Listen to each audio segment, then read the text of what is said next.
I can't thank you all enough for all of your support. If you like what I do, please consider subscribing to the channel if you haven't done so already, join the Patreon page, or purchase something from one of my online stores. Every little bit helps. Thank you.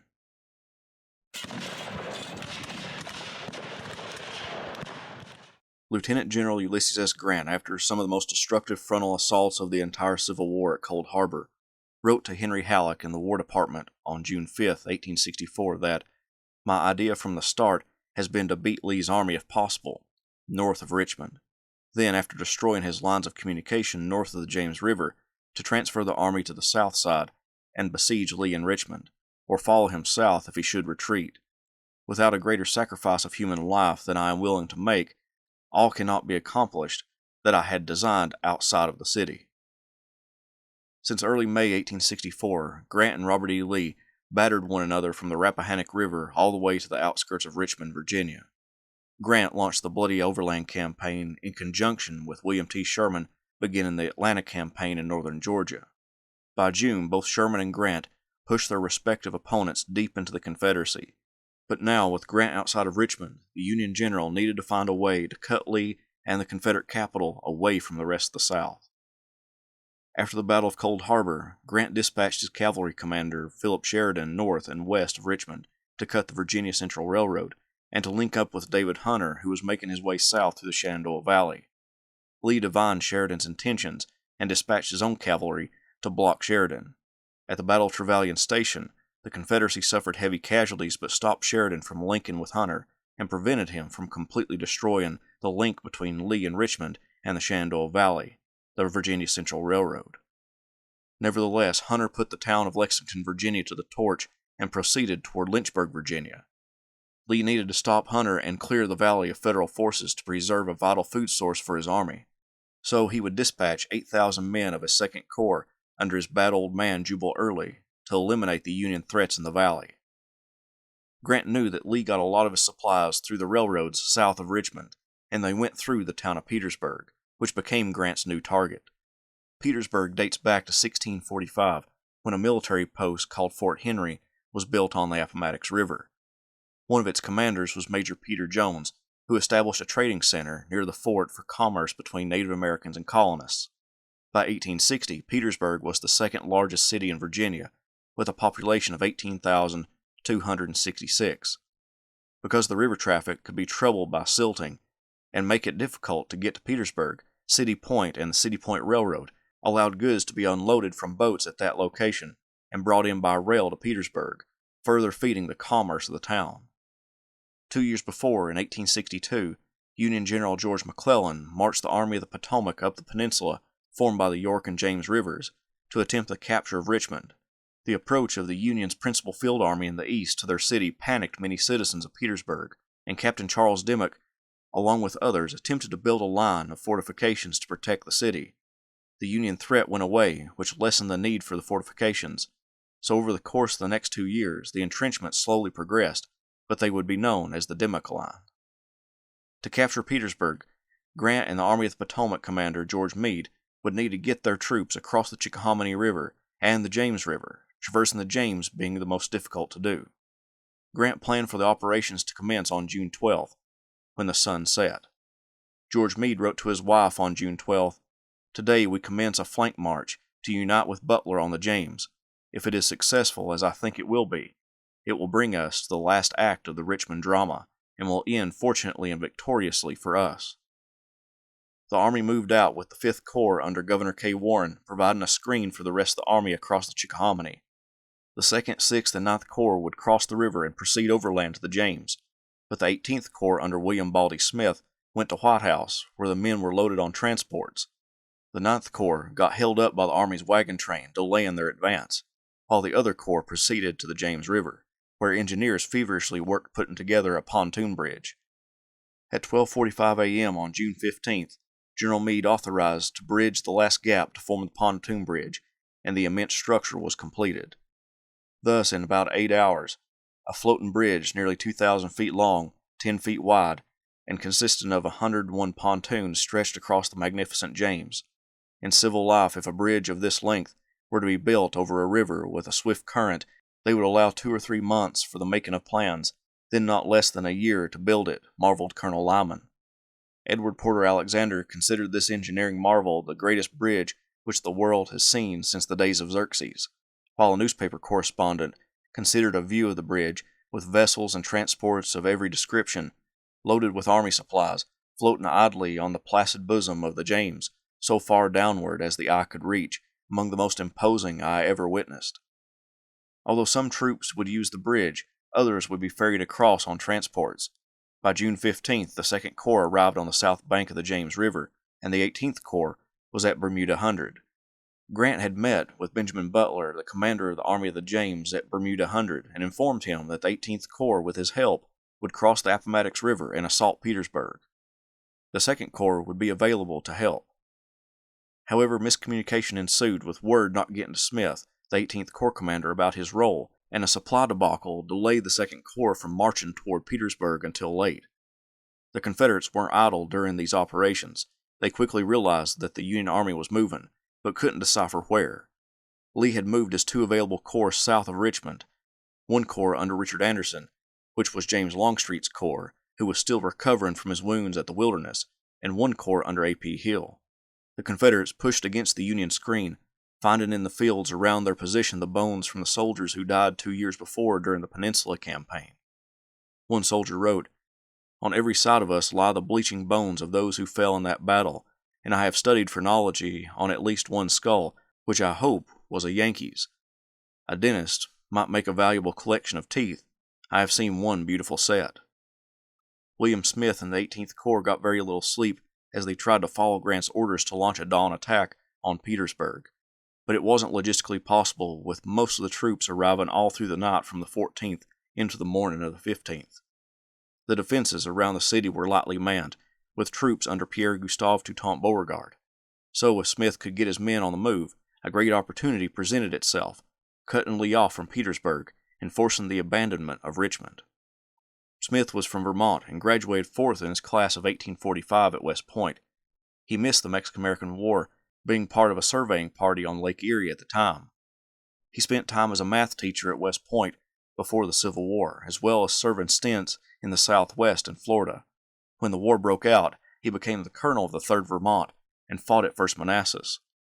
By July 1862, he was a major general, and by the Battle of Fredericksburg, he was commanding the 6th Corps of the Army of the Potomac. But his politicking and getting Ambrose Burnside removed as Army commander resulted in himself being sent west, where he became the engineer of the Army of the Cumberland, helping to establish the cracker line that saved the Union Army from starving in Chattanooga as it was being besieged by the Confederate Army of Tennessee. He impressed Grant, and that general brought him back east and put him in charge of the 18th Corps. Now, one of the most significant moments of the war was in his hands, to capture Petersburg before Lee could reinforce it. Smith's corps marched to Petersburg, encountering some resistance at Baylor's farm, which intimidated Smith. He would write, "The fact that there were troops sufficient in our front to leave the works at Petersburg and come out to meet us induced the belief that the enemy was much stronger than General Butler supposed, and I learned conclusively that the movement was no surprise." It was into the afternoon before Smith got his forces into battle line and ready to launch themselves against the Dimmock line, defending Petersburg. If you like what I do, please consider subscribing to the channel if you haven't done so already, join the Patreon page, and purchase something from one of my online stores. Every little bit helps. Thank you.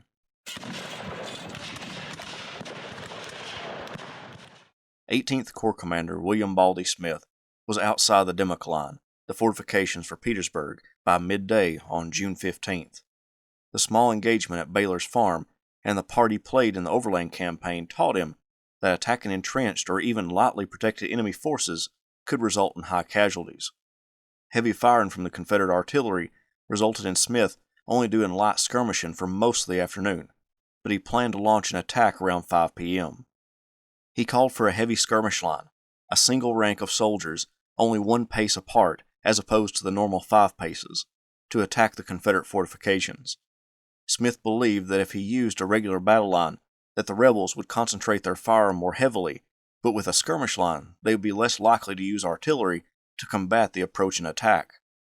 He first wanted to bombard the Confederate position, but his artillery commander sent his horses away to water them, so it took nearly an hour to get the artillery in position to unleash a barrage.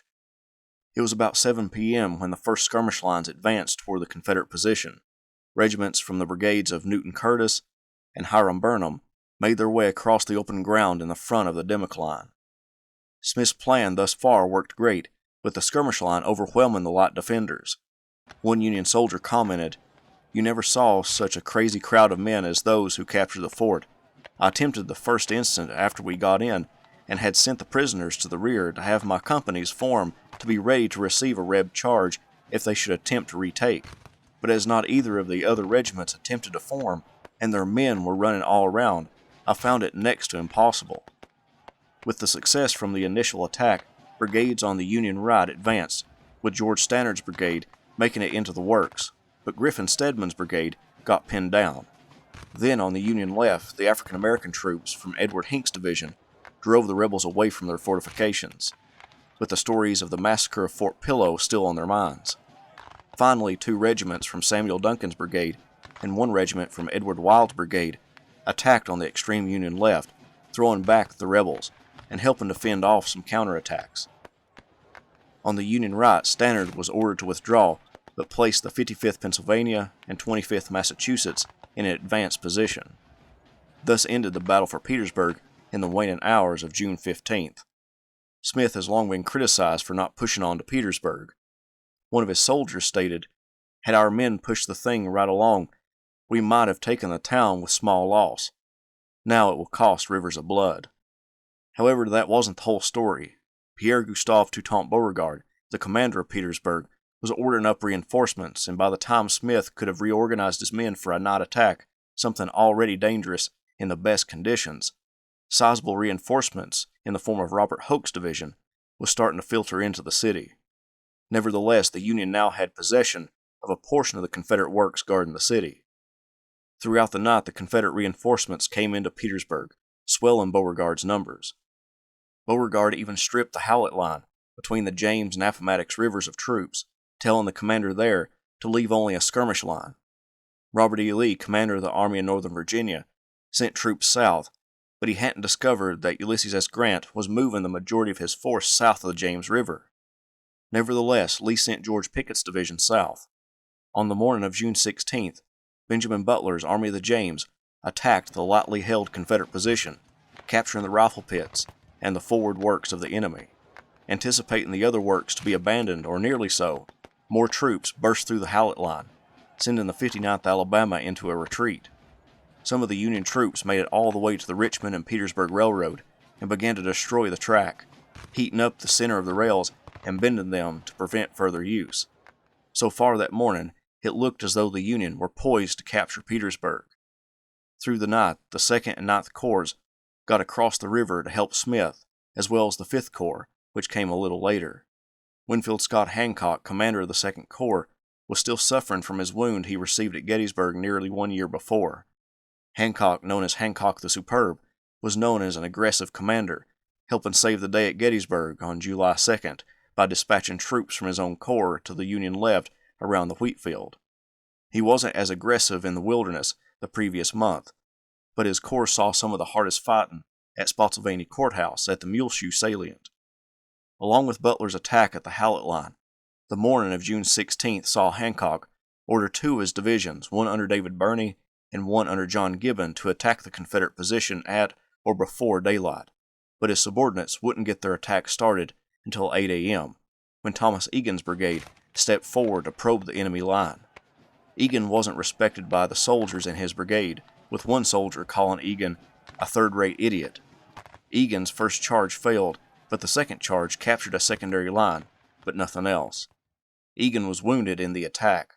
One of his men commented, "With astonishing complacency, we watched him dragged to the rear. If any tears were shed, they were tears of joy mingled with the hope that his wound would keep him away till our term ends." By this point, Grant was at the front, and in the absence of the commander of the Army of the Potomac, Grant placed Hancock in command of the field. After reconnoitering the ground, Grant began to ride back to City Point after telling both Smith and Hancock he wanted an attack to commence at 6 p.m. Halfway to City Point, Grant encountered the Army commander George Meade, gave him operational command at the front, and told him that he wished an attack at 6 p.m. Meanwhile, Governor K. Warren's 5th Corps was also making their way across the river. Once across, the order came to bathe in the river. 5,000 men at one time moved into the water. One soldier described their tactics as to getting clean.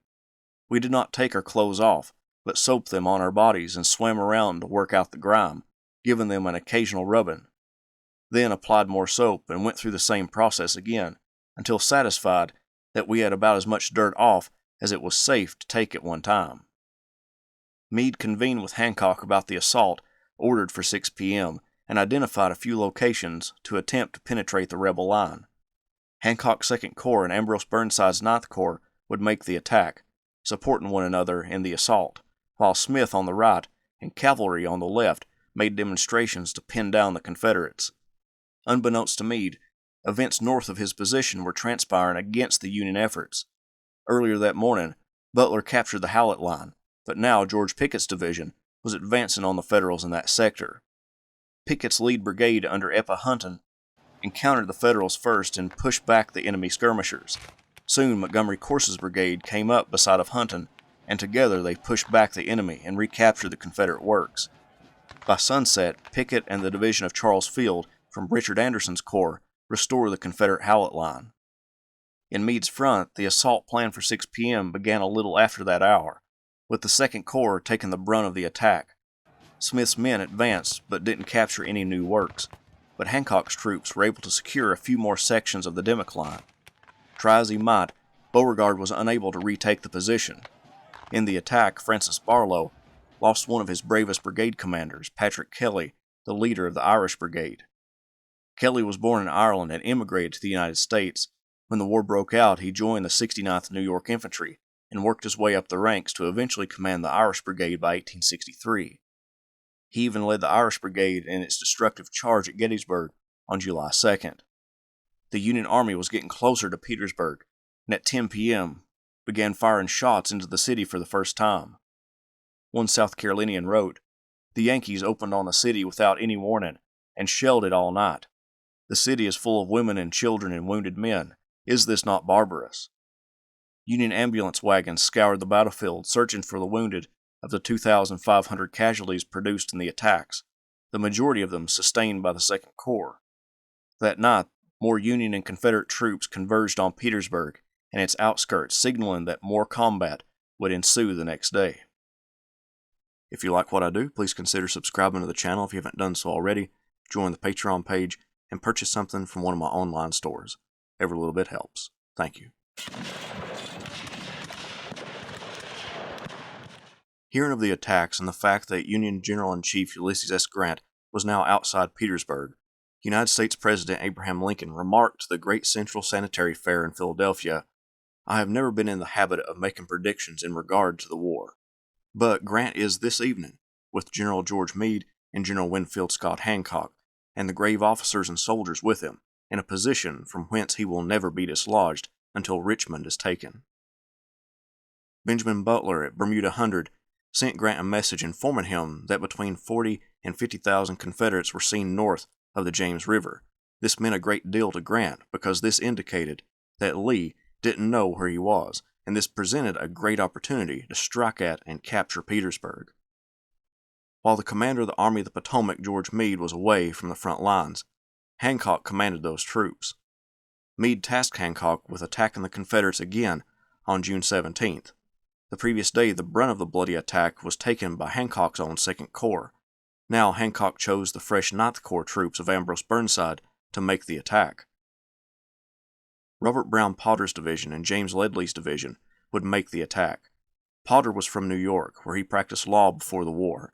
When hostilities broke out, he joined the New York militia as a private and quickly rose up the ranks, commanding the 51st New York and leading that regiment across Burnside Bridge at the Battle of Antietam.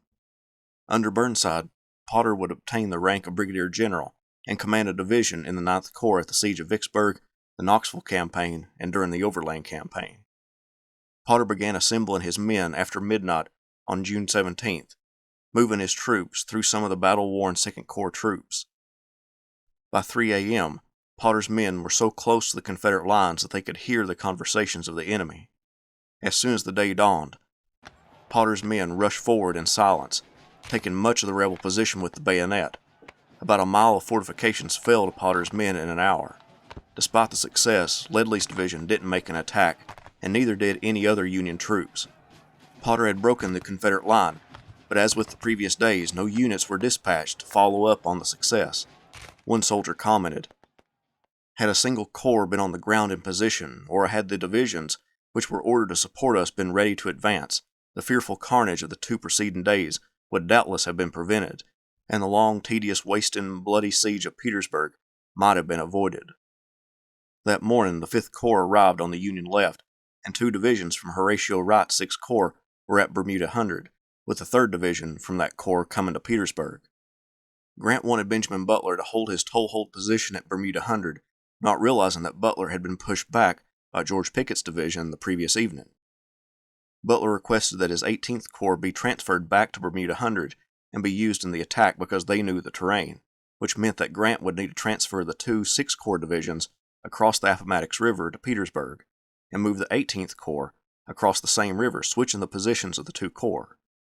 The fog of war plagued the Confederates as well. The Confederate Army commander Robert E. Lee desperately wanted information as to Grant's whereabouts. P.G.T. Beauregard at Petersburg, in one dispatch, claimed with some reinforcements he could crush the enemy. In another dispatch, he claimed multiple corps were in his front and he faced disaster. In another message, he claimed the 5th Corps was moving west to confront Jubal Early's corps in the Shenandoah Valley. Lee was perplexed as to the situation. Finally, at 4:30 p.m., Lee's son and cavalry officer Rooney Lee saw the pontoon bridge across the James and identified Grant's location. The Army of the Potomac was south of the James River. Before Lee got that information, Burnside's corps was preparing for another attack. Orlando B. Wilcox, a classmate at West Point with his corps commander, formed up his division to attack the Confederate division of Bushrod Johnson. Wilcox served in the Old Army for 10 years before leaving the service to practice law. He led the 1st Michigan Regiment at 1st Manassas, was wounded and captured, spending over a year as a prisoner of war. When he got out, he was made a brigadier general and put in Burnside's corps. Burnside assigned Major James Morton from his staff to deploy, align, and direct the division in its attack. The troops formed up in their positions by midday. The Confederates, already pushed back from Potter's morning attack, entrenched again, readying themselves for another assault. At 2 p.m., Wilcox's men stepped off toward the rebel lines. The alignment was a little skewed, but as the Federals neared the enemy works, they could see the Confederates starting to remove their artillery.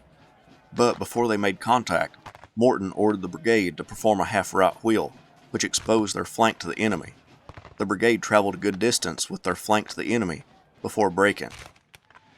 The brigade behind John Hartramp didn't even make it that far and began to dig in their advanced position. Burnside had asked for support for his division, but none came on the left with Governor K. Warren's 5th Corps, and only Nelson Miles's brigade from the 2nd Corps made any demonstration, and that was a small one. A Wisconsin soldier succinctly described the attack by saying, "Verily, it was a harvest of death." Meade knew that the opportunity to capture Petersburg would soon be closing, as Lee would become more aware of how many troops confronted Beauregard. So he ordered another attack. Another division from Burnside's corps would make the assault, the one under James Ledley. Ledley's 1st Infantry Command came about a month before the Overland Campaign began. He had been in the artillery before that, but his political connections allowed him to rise up the ranks, becoming a brigade commander, and by the time he was outside Petersburg, he commanded a division. At the Battle of North Anna, he was drunk and got his brigade horribly bloodied in that fight. Petersburg was no different. As his men formed up, Ledley became drunk. One of his soldiers remembered the scene. Our division commander was in no condition to exercise command of anything at that time. The supply of artificial courage which he had taken carried him beyond the proper counterpoise and rendered him hors de combat, in which condition he remained in the ravine. Jacob Parker Gould would ultimately take command of the division. Gould was a civil engineer before the war. He saw action at Antietam and Gettysburg in the 13th Massachusetts. Now he commanded a brigade in Ledley's division. But with Ledley incapacitated, Gould now commanded the division. At about sunset, the division moved forward. They quickly captured a portion of the Confederate earthworks, and then the real fighting began, with Gould's troops engaging with the rebels who were now attacking from 3 angles. Francis Barlow's division on the right made a small demonstration, and 3 regiments from Wilcox's division assisted Gould in their exposed position. Samuel Crawford's division of the 5th Corps made a half-hearted attack on Gould's left flank, but they wouldn't remain on the front lines long, and fell back. Gould's men battled with the Confederates until 10 p.m., when their ammunition began to run out. A courier ran back to find Ledlie and ask for ammunition. The courier found Ledlie on the floor of a tent, drunk. The courier asked, "General, the troops have no ammunition. I was sent to request some ammunition." Ledlie roused up and asked, "What troops?" "The troops under your command," came the reply. Ledlie said, "Let the troops go to hell." Many were in it, fighting for their lives, and by midnight it was no use to hold out any longer, and Gould's men pulled back. Another day had been wasted by Union forces by not capturing Petersburg when the least amount of enemy troops were guarding the city. Meade failed to coordinate his army in an attack, resulting in individual divisions launching themselves at the Confederate entrenchments. Grant remained detached as to the situation on the Petersburg and Bermuda Hundred fronts. Meanwhile, Lee began moving more and more troops south of the James River. Since June 15th, P.G.T. Beauregard and his 2 divisions held off numerous Union attacks from 4 enemy corps. Those attacks slowly pushed the Confederate line back, but it was hard-won ground for the Union. As the 17th turned into the 18th, Beauregard ordered a withdrawal from the makeshift line of entrenchments that threw back the attacks on the 17th, and pulled back to a line determined by Beauregard's chief engineer, David B. Harris. Harris was from Central Virginia and attended West Point Military Academy, graduating in 1833. He only served a couple of years in the Army before resigning to become a civil engineer, and then became a tobacco farmer. He joined the Confederate cause when the war broke out and had served with Beauregard since First Manassas. Edward Porter Alexander declared Harris the very type of everything brave and modest and gentle, of indefatigable energy, and of most excellent engineering judgment and skill. Harris, along with Beauregard's artillery commander, used the 17th to mark a new line with white stakes. When Beauregard's troops withdrew to this line, the men began working with all their energy to create this new line, called the Harris Line. They used their bayonets, knives, and tin cups to construct the entrenchments, the same entrenchments that would be used in the defense of Petersburg for the next nearly 10 months. One Georgian who dug the earthworks declared, "We worked for life." Knowing his time to capture the city was waning, Army of the Potomac commander George Meade ordered all of his corps to make an attack in the early morning. The 18th and 2nd Corps launched their attacks before dawn, but got pinned down when they came within rifle range of the new Confederate earthworks. Although they only had a few hours to work, the rebel entrenchments were very impressive, and it halted those 2 corps. Ambrose Burnside's 9th Corps got started later that morning and ran into the same problems as the other corps. Burnside wired to find out why Gouverneur K. Warren's 5th Corps wasn't coming up on his left. Meade, hearing about this lack of movement, urged all of his corps commanders forward. Eventually, the 5th Corps moved out, but when they got within rifle range of the Confederate rifled muskets, most of the Union Corps burrowed into the earth to escape the bullets. Robert E. Lee, the commander of the Army of Northern Virginia, arrived in Petersburg about 11:30 a.m. and met with Beauregard at the Customs House. After speaking, they rode out to some high ground to observe the landscape. Beauregard suggested launching a strike against the Union left flank, but Lee was content remaining on the defensive, at least until an opportunity arose. Meade was frustrated at the lack of coordination and ordered all of his corps to again make an assault at noon. The 18th and 2nd Corps were the only ones to coordinate their attack. Parts of the 18th and 2nd Corps, along with one brigade from the 6th Corps under Oliver Edwards, attacked together at noon. One Union soldier called the area they were to attack a death trap, and it certainly was. They attacked at and near Colquitt Salient, named after the Georgia Brigade that defended it. A historian of the battle wrote of Colquitt Salient that it had been excavated so as to mount the guns only 2 feet above ground level. This configuration reduced the tendency of artillerists to fire over attackers' heads. A cornfield sloping gently up to the rebel lines provided an unobstructed field of fire. They would face an uphill run fully exposed to a murderous combined arms fire. John Gibbon, a division commander of the 2nd Corps, was notified that morning that he had been promoted to Major General. Before the attack commenced, he asked to be sworn in immediately, so that if he died, his wife would get the appropriate pension. Burnside's corps did not attack, None of the division commanders knew about such an order. When Warren got the order to attack, he wired Meade that he could not have his corps ready to make the assault until at least 1 p.m. Meade fired back, "I cannot change the hour in the order of attack just issued. Everyone else is ready. You will attack as soon as possible after the hour designated, and endeavor to be ready at that hour." A back and forth commenced between Warren and the army commander, and it got heated as Warren insisted that his attack couldn't be made without support and reported that Burnside's troops had only advanced a short distance, so he could go no further. Meade wrote to Warren and Burnside that, "I am greatly astonished at your dispatch of 2 p.m. What additional orders to attack you require I cannot imagine. My orders have been explicit, and are now repeated, that you each immediately assault the enemy with all your force, and if there is any further delay the responsibility and the consequences will rest with you." With that, Warren ordered his attack to begin at 3 p.m. His divisions began to form up. When the soldiers found out what they were about to do, a Pennsylvanian in Joshua Chamberlain's brigade said, "My heart dropped to my shoes." Chamberlain, a man with no pre-war military experience, was a professor in Maine when the war broke out and enlisted in 1862. Around 2 years into his enlistment, he now commanded a brigade in Charles Griffin's division of Warren's 5th Corps. At 3 p.m., Warren's men began their assault.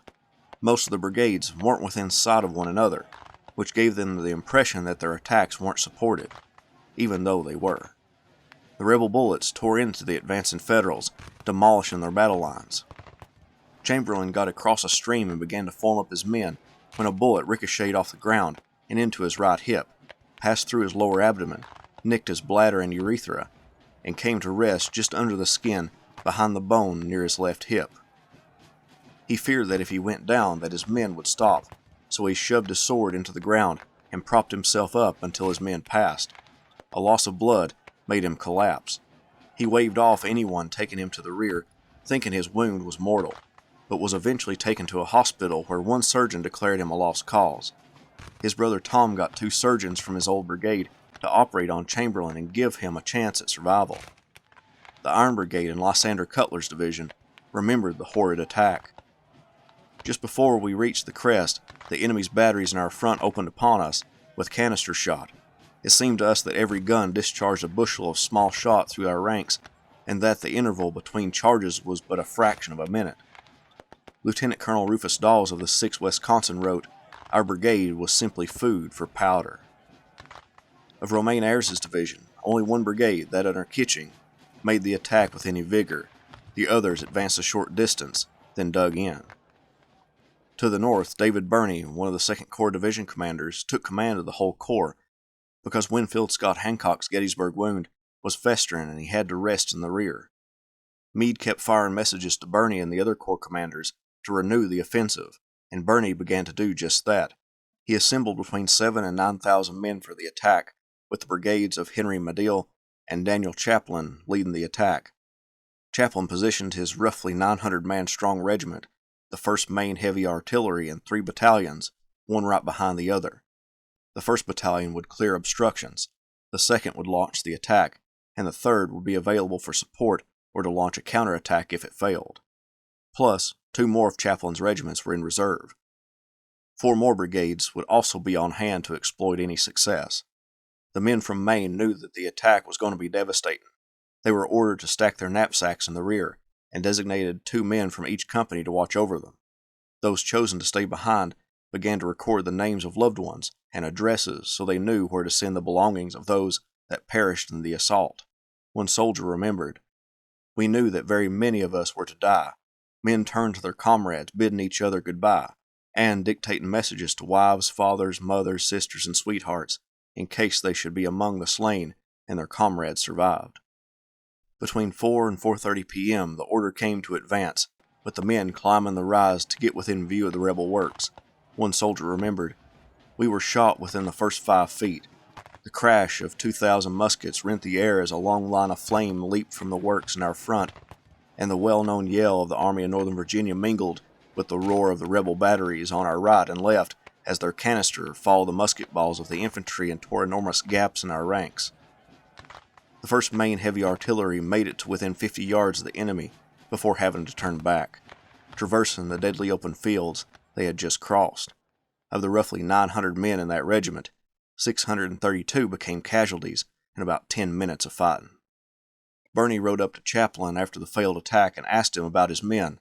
Chaplin pointed toward the Confederate works and said, "There they are, out on that field where your tried veterans dared not go." The regiments and brigades that were to support Chaplin failed to give them any assistance. Birney reported to Meade about the failed attack, and Meade told Birney to dig in. Meade then sent a message to Burnside asking him to make an attack, as Birney and Warren had both done. Part of the 9th Corps formed up for another assault. Burnside's Chief of Staff, John G. Parke, would direct the attack. Part of Wilcox's and Potter's divisions executed their attack, but just like the other ones, blasts from the Confederate rifles and artillery forced them to look for cover and fall back. For days, the Union Army had battered the Confederate works and slowly pushed back the enemy, but it came at a high loss of life. One soldier wrote to his father that, "The feeling here in the Army is that we have been absolutely butchered. We can't afford to make many more such bloody attacks as we have been doing. The enemy will outnumber us if we do so. I tell you, Father, it is discouraging to see one's men and officers cut down and butchered time and again, and all for nothing." Captain Charles Francis Adams, Jr., wrote, "We have assaulted the enemy's works repeatedly and lost many lives, but I cannot understand it. Doubtless Grant has his reasons, and we must have faith, but certainly I have never seen the army so haggard and worn, so worked out and fought out, so dispirited and hopeless."